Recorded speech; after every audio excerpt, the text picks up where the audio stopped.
We are the Gujarat Technological University. Since its inception over a decade ago, GTU has been empowering young and curating minds to realize their true potential. Over 4 lakh inspired students are enrolled with one of the premier academic universities in India. With more than 450 affiliated colleges in its fold operating across 5 zones of the state, GTU, the International Innovative University, your place to move forward.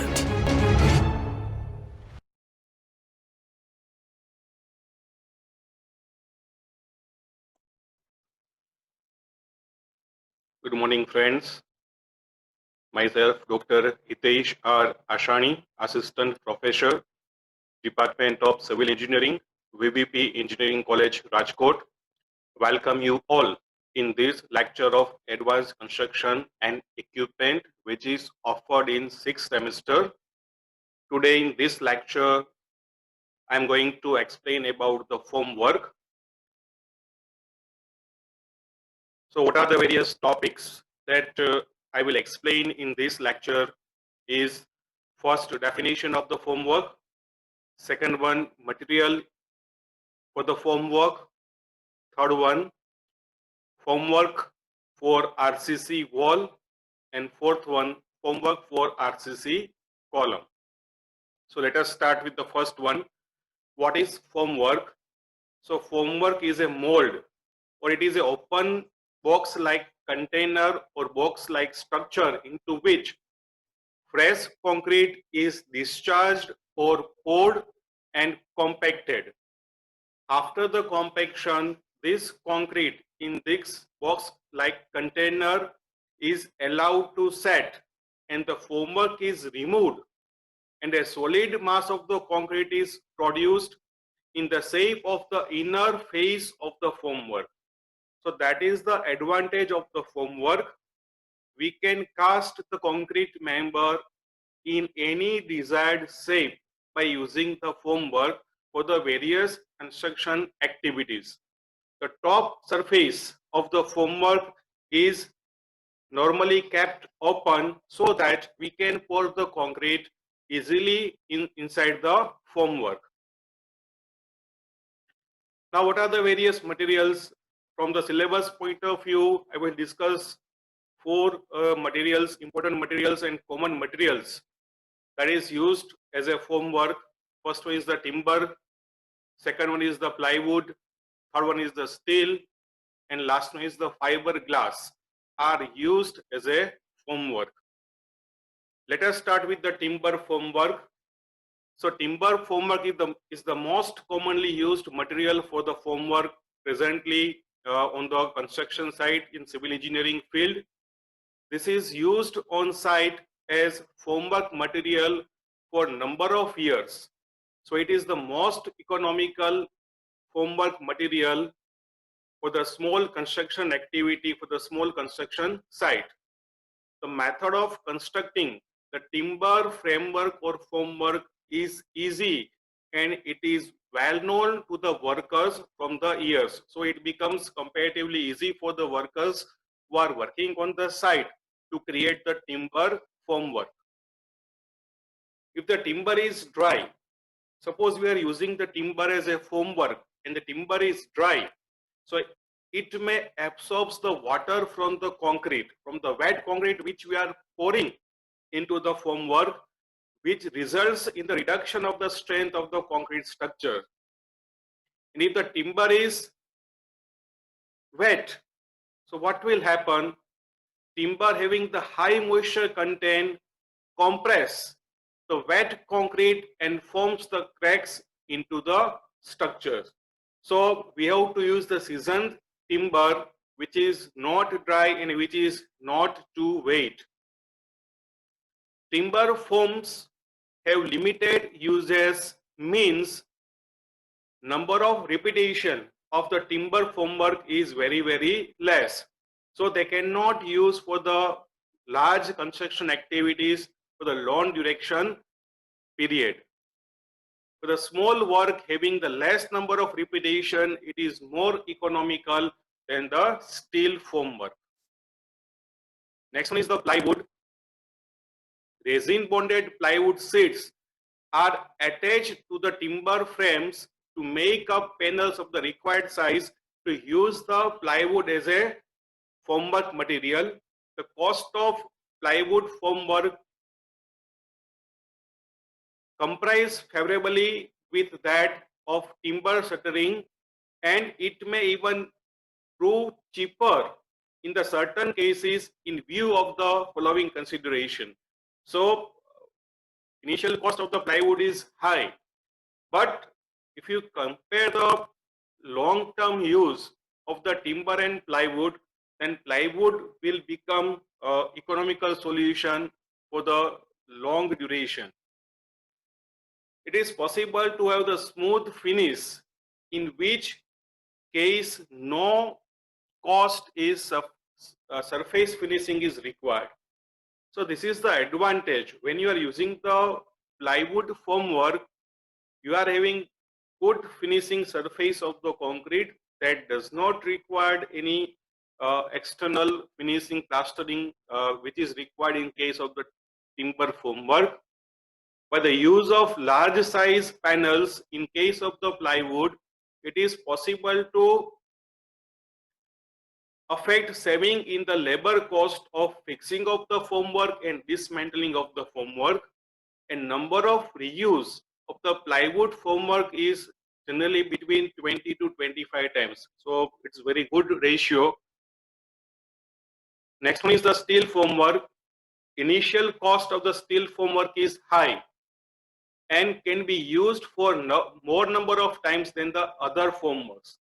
So what the most favorable condition in case of the steel formwork is that number of repetition is very large, very high in case of the steel formwork, and that attracts the engineer to use this steel formwork for the construction activities.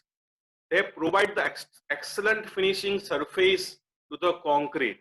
So that is again one of the we can say required or desired ability of the formwork.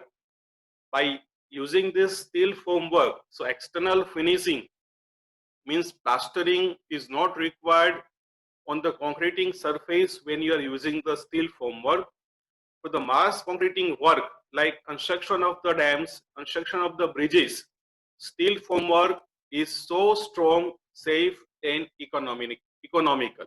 So for the mass concreting work, when the scale of the construction activity is very large, in that case steel is safe and more economical and more strong compared to other tools. Last one is the fiberglass formwork. Fiberglass is used as the formwork for repetitive casting of the precast concrete members or products.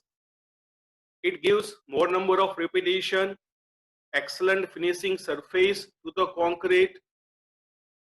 It is impervious to moisture, but disadvantage is that initial cost of the fiberglass formwork is high.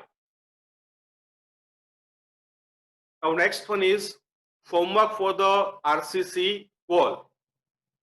So formwork of the RCC wall consists of 8 members basically.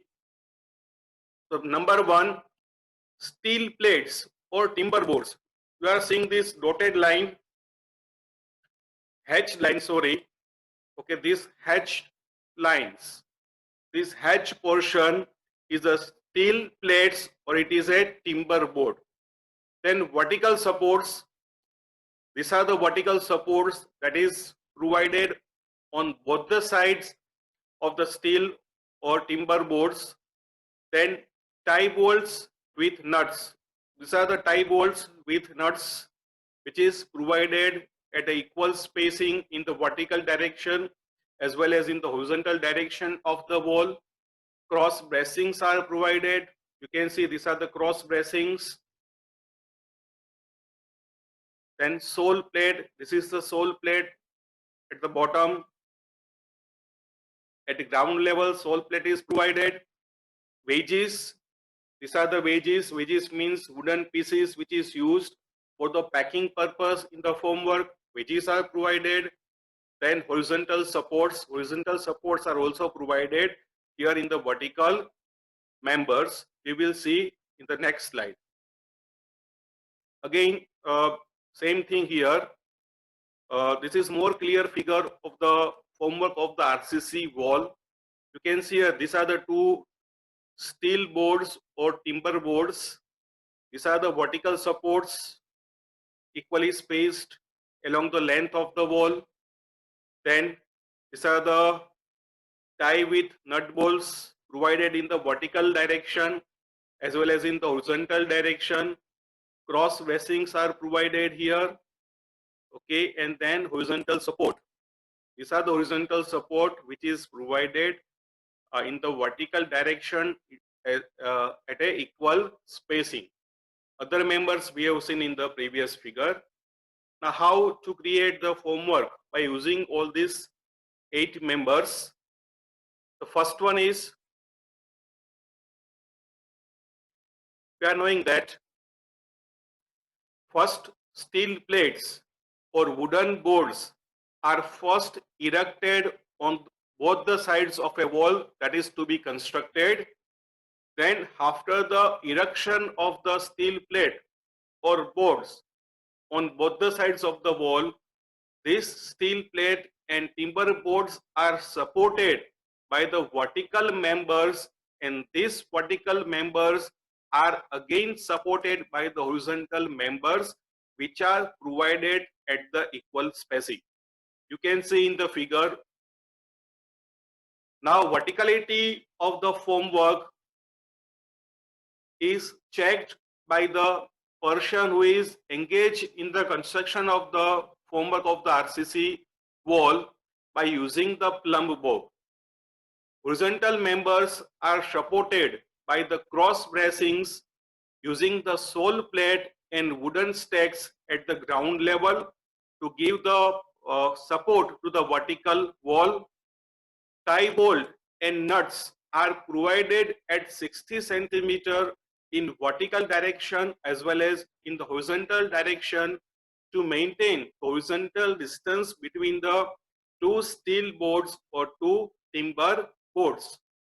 Before concreting work and immediately after the concreting work, verticality of the wall is checked by using the plumb bob, so that if any deviation in the verticality of the wall is observed, so before the setting of the concrete, we can correct the any kind of the we can say non-verticality of the members. Formwork is cleaned before the starting of the concreting work, and then okay, now we can say that formwork is ready for the concreting purpose. Then concrete is steel members are already fixed, vertical bars are there, horizontal bars are there in the formwork. Concreting is poured and allowed to set, and before allowed to set, it is compacted and then it is allowed to set. And then after the predetermined duration as per the Indian standards, then we have to remove the formwork for the further construction activities. Now, what are the points to be remembered during the formwork of the RCC wall? Number 1, vertical supports are provided at a spacing of 2 meters and supported by the bracings near, at top, center and at bottom by the sole plate. Second, for high wall, formwork is supported on either side by the guy wires instead of braces. Number 3, reinforcement is to be placed in position before the concreting work. Fourth, formwork should be cleaned, washed with water before the concreting activities. And last one, if the height of the wall is 3 meters, it is casted in 1 meter height